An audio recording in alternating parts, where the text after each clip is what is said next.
Ó, hoje tá de manhã, 6h49 da manhã. Eu só vou postar o vídeo de noite, porque hoje de noite eu não vou estar em casa. Provavelmente eu não vou conseguir estudar depois, eu tô estudando de manhã, beleza? O vídeo é I Dream Big But Do Nothing, The Neuroscience Behind Why and How to Fix. Eu sonho muito, mas eu sonho grande, mas não faço nada. A neurociência por trás do porquê e como consertar isso. If you've ever planned something big and then done absolutely nothing about it, it is not because you're lazy. There's literally a neurological Se você sonha demais e não faz nada, não é só preguiça. cycle happening in your brain that prevents you from pursuing your dreams. And in this video, I'll explain how it works and how to fix it. My name is Olga, I study Nesse vídeo eu vou mostrar como funciona e como consertar. cognitive science and computation at the University of Pennsylvania. And after the last 4 years of studying how the human mind works, I think this is probably the most fascinating and most useful thing I learned about. So, procrastination researcher Tim Pitchell has spent decades studying why people don't do the things that they promise themselves to do. And he found that procrastination is not a time management problem. Procrastination is an emotion regulation problem. And A procrastinação não é um gerenciamento de tempo, um problema de gerenciamento de tempo. É um problema de regulação emocional.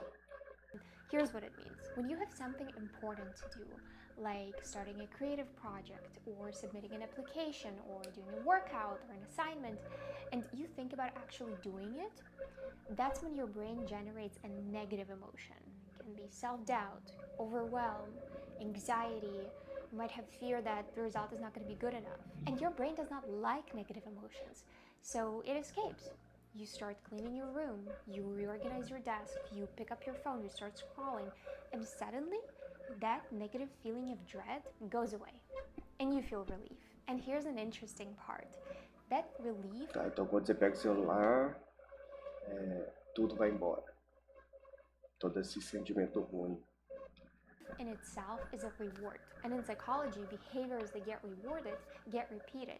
So your brain learns, if I avoid a difficult task, that's when I'm going to get that short-term Se eu evito uma tarefa difícil, eu irei sentir aliviado. feeling of relief, which is something positive. And it starts doing it automatically every time you're faced with something difficult. And your brain creates something called an avoidance loop, where you're faced with a difficult task, it triggers a negative emotion, then you don't do that task, so you feel relief, and next time you're faced with something difficult, you again default to avoidance, because that's Ó, sentir alívio, repetir tarefa difícil, evitar tarefa, sentir alívio, repetir. É um ciclo. what triggers relief. And here's what's happening in your brain. Every time you're faced with a hard task, there are two systems that are competing for control. And the first is your amygdala, which is your brain's alarm system. It is essentially responsible for detecting threats in the environment.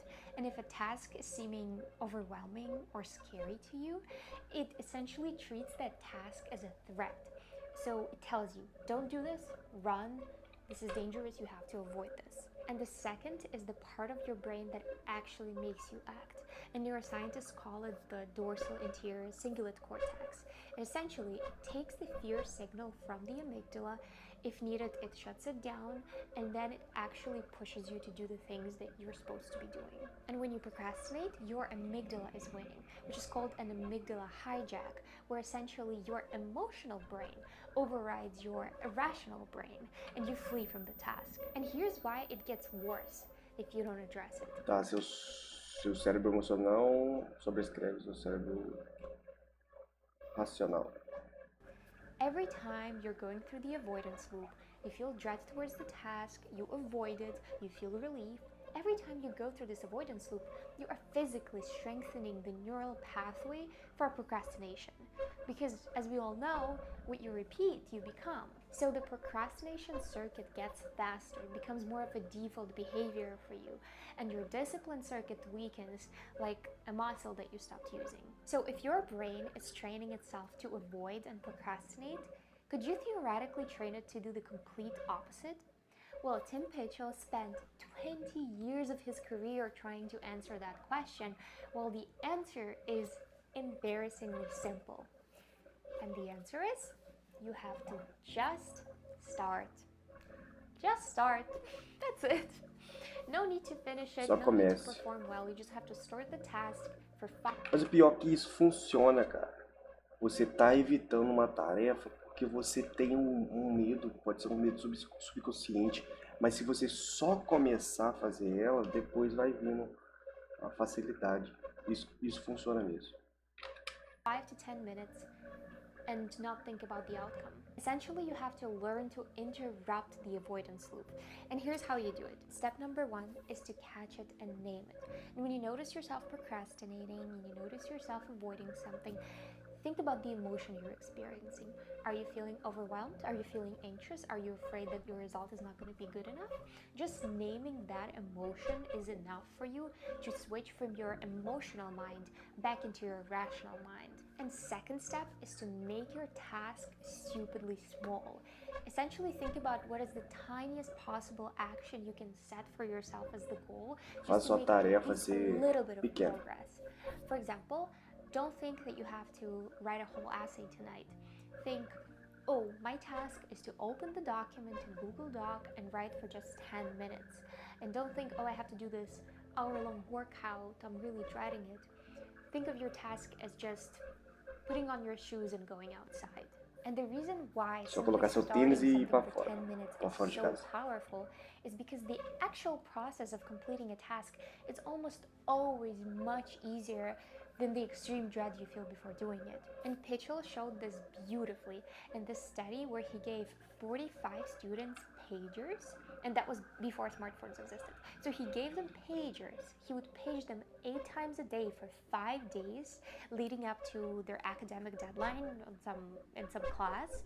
And when the pager went off, the student was supposed to report how they were feeling, what they were doing, how they were feeling about the academic assignment that they had to do. The data showed that the students consistently procrastinated on the tasks that they found difficult or unpleasant or stressful, and they consistently replaced them with activities that were more interesting and more exciting, and of course we all would do that, right? But here's what Pitchell found most interesting. When students procrastinated early in the week, they would constantly justify it. They would constantly say that, oh, I work better under pressure, I work better close to the deadline, I will feel like it tomorrow. Eu trabalho melhor sob pressão, eu trabalho melhor perto do prazo, eu irei me sentir melhor amanhã. É isso mesmo? And they would say things like these to explain why they're not doing the task they're supposed to be doing. But when the deadline actually forced them to start, not one of them said that they were glad that they waited. They were all saying that they wish they had more time, they wish they started earlier, and that the task wasn't actually as bad as they thought. So you're not actually avoiding the task, you're avoiding the way that you think the task is going to make you feel. And your brain is wrong about it almost all of the time. And now you might be thinking, well, I don't just sit on the couch doing nothing. I'm actually busy all the time. So why can I not finally start this project that I've been putting off for months? Well, there's an answer to that. Your brain does not just let you sit there doing nothing, because that triggers guilt. And guilt is another negative emotion that amygdala is trying to escape. So it disguises that avoidance as productivity.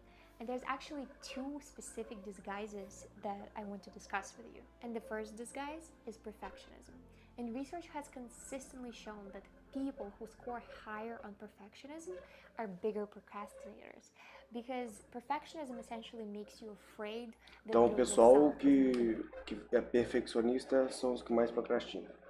Good enough, which makes you not even start. Quer entregar o bom o suficiente bom, mas more perfectionist professors actually publish less papers than their less perfectionist colleagues, even if you control for how hardworking they are. Essentially, perfectionism makes you never start, so you never fall short. And disguise number 2 is productive procrastination. And this one gets everyone. It's the sneakiest one because you're not actually sitting on the couch. you are doing something, you're researching, you're reorganizing your desk, you're planning something, you're watching videos on YouTube about how to be more productive instead of actually doing the thing. Maybe you're even watching this video right now instead of working on your assignment or working on your new project. I don't know. And Pitchell's research calls this short-term mood repair. When a real task triggers anxiety or overwhelm or some negative emotion, your brain essentially decides to swap it for a safer and less risky task that is still going to give you some sense of accomplishment when you finish it, but it's going to be without any risk of failure or judgment because that task is going to be less high stakes. Like instead of writing an essay, you spent an hour color coding your notes. Or instead of applying to jobs, you spent hours perfecting your resume for the 5th time. And instead of starting a business that you've dreamt of starting for years, you read 10 books on how to start a business.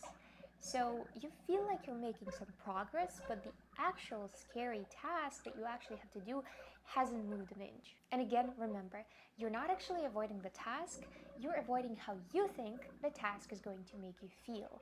But when you actually start doing it, you realize that the dread of starting is much worse than doing it most of the time. So now you know what the avoidance loop looks like, how your brain disguises it, and how to break it.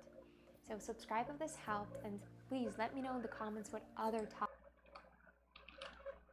Faz sentido, né? Até comentaria sobre, mas estou atrasado. Ai, ai. Mas faz sentido. Igual eu falei, é só você começar que você vê. Você fica procrastinando, mas quando você começa, você vê que. Por que você evitou a tarefa sempre?